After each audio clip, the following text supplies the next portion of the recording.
Hello, am I speaking with Mr. Sharma? Yes, speaking. This is a digital arrest. You are under investigation. No, please, there's a mistake. Stay on the line.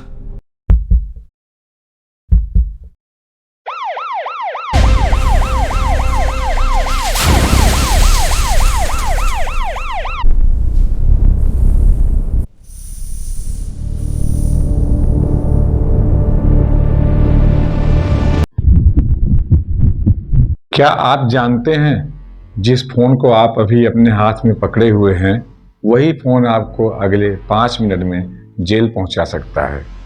Pune में एक आम इंसान के साथ यही हुआ।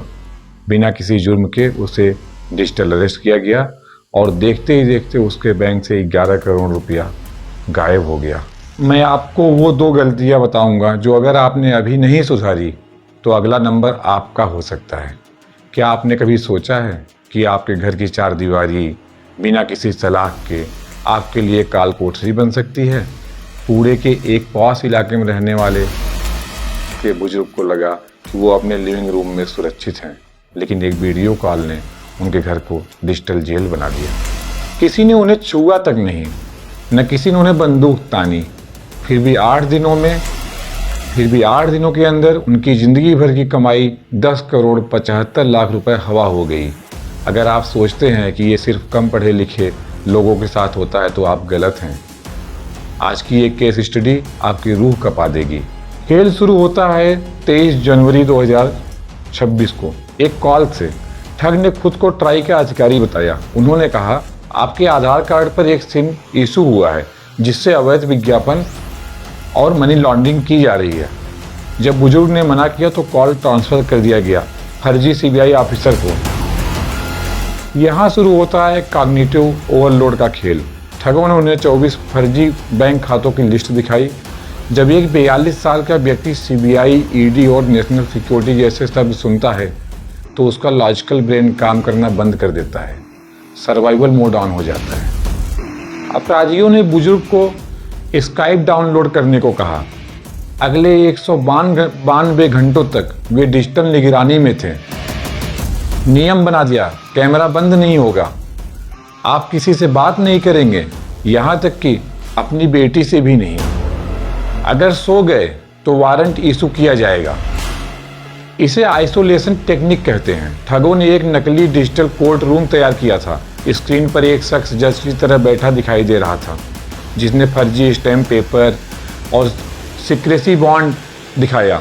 बुजुर्ग को विश्वास दिलाया गया कि वो एक गोपनीय जांच का हिस्सा हैं। दोस्तों, ये अपराधी आपकी तकनीक से ज़्यादा आपके डर का इस्तेमाल करते हैं। मैं हूँ मास्क मैन और मेरा मिशन है आपको इन डिजिटल भेड़ियों से बचाना। इस वीडियो को अंत तक देखिएगा क्योंकि मैं वो 3 गलतियाँ बताऊँगा जो इस बुजुर्ग ने की। अभी सब्सक्राइब करें क्योंकि आपकी एक जागरूकता किसी की पूरी कमाई बचा सकती है।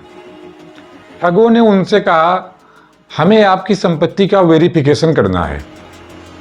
आप अपनी सारी एफडी और सेविंग्स को इस सरकारी सेफ कस्टडी अकाउंट में भेजें। जांच पूरी होते ही 48 घंटे में पैसा वापस आ जाएगा। डर और मानसिक थकान के उस मोड़ पर बुजुर्ग ने अपनी पूरी जिंदगी की जमा पूंजी 10 करोड़ 75 लाख रुपया अलग अलग ट्रांजैक्शन में भेज दी। ठगों ने उन्हें विश्वास दिलाया कि यह सुप्रीम कोर्ट की निगरानी में हो रहा है। भारत में डिजिटल अरेस्ट जैसा कोई शब्द कानून की किताब में नहीं है। कोई भी सरकारी एजेंसी व्हाट्सएप या स्काइप पर गिरफ्तारी नहीं करती। अगर आपको कोई कॉल पर रहने को मजबूर करे तो तुरंत कॉल काटें। पुलिस को किसी को नज़रबंद करने के लिए फिजिकल वारंट और मौजूदगी की ज़रूरत होती है। याद रखें, सरकारी विभाग कभी भी किसी व्यक्ति के पर्सनल बैंक अकाउंट में पैसा ट्रांसफ़र करने को नहीं कहता। 8 दिन बाद जब उनकी बेटी ने उनकी हालत देखी और उनसे बात की तब ये भ्रम टूटा, लेकिन तब तक पैसा 7 अलग अलग स्तरों पर लॉन्डर किया जा चुका था। आपका डर ही उनकी ताकत है।